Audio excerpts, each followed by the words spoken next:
हम साधारण मनुष्य अक्सर किसी से नाराज हो जाते हैं या किसी को भला बुरा कह देते हैं, पर संतों का स्वभाव इसके विपरीत हमेशा सौम्य व मधुर बना रहता है।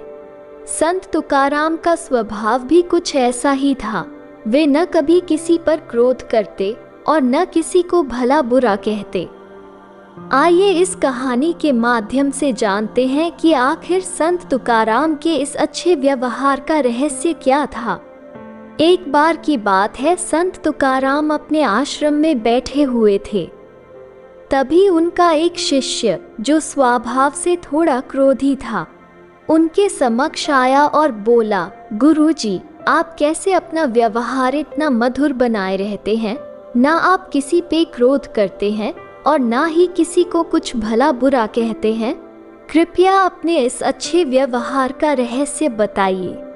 संत बोले, मुझे अपने रहस्य के बारे में तो नहीं पता, पर मैं तुम्हारा रहस्य जानता हूँ। मेरा रहस्य? वो क्या है गुरुजी? शिष्य ने आश्चर्य से पूछा। तुम अगले 1 हफ्ते में मरने वाले हो, संत तुकाराम दुखी होते हुए बोले। कोई और कहता तो शिष्य ये बात मजाक में टाल सकता था, पर स्वयं गुरु के मुख से निकली बात को कोई कैसे काट सकता था? शिष्य उदास हो गया और गुरु का आशीर्वाद ले वहां से चला गया। उस समय से शिष्य का स्वभाव बिल्कुल बदल सा गया। वो हर किसी से प्रेम से मिलने लगा और कभी किसी पे क्रोध न किया। वो अपना ज्यादातर समय ध्यान और पूजा में लगा।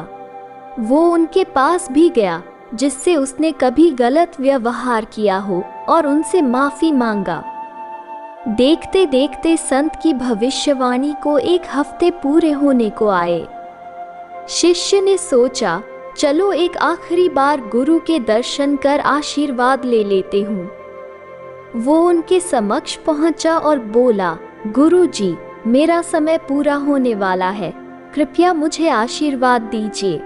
गुरुजी ने कहा, मेरा आशीर्वाद हमेशा तुम्हारे साथ है पुत्र।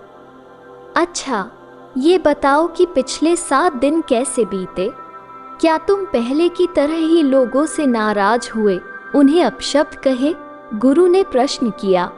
शिष्य ने कहा, नहीं नहीं, बिल्कुल नहीं। मेरे पास जीने के लिए सिर्फ 7 दिन थे।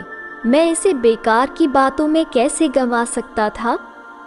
मैं तो सबसे प्रेम से मिला और जिन लोगों का कभी दिल दुखाया था उनसे क्षमा भी मांगी।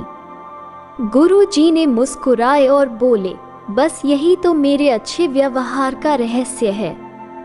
मैं जानता हूँ कि मैं कभी भी मर सकता हूँ, इसलिए मैं हर किसी से प्रेमपूर्ण व्यवहार करता हूँ और यही मेरे अच्छे व्यवहार का रहस्य है। शिष्य समझ गया कि गुरु जी ने मुझे जीवन का ये पाठ पढ़ाने के लिए ही मृत्यु का भय दिखाया था। उसने मन ही मन इस पाठ को याद रखने का प्रण किया और गुरु के दिखाए मार्ग पर आगे बढ़ गया। दोस्तों, यही है अच्छे व्यवहार का रहस्य। जब तक हमें अपनी कमजोरी पर ध्यान नहीं देंगे तो हम अपने आप को भगवान समझते हैं, और जब हमारी कमजोरी पर हमें पता चले तो हम इसके बिना कुछ भी नहीं है। हमारे पच कमजोरी रहना भी बहुत अच्छा होता है, क्योंकि कमजोरी से ही हमारा जीवन शुरू होती है। इसलिए अपने कमजोरी को कभी भी गलत इस्तेमाल मत कीजिए। धन्यवाद।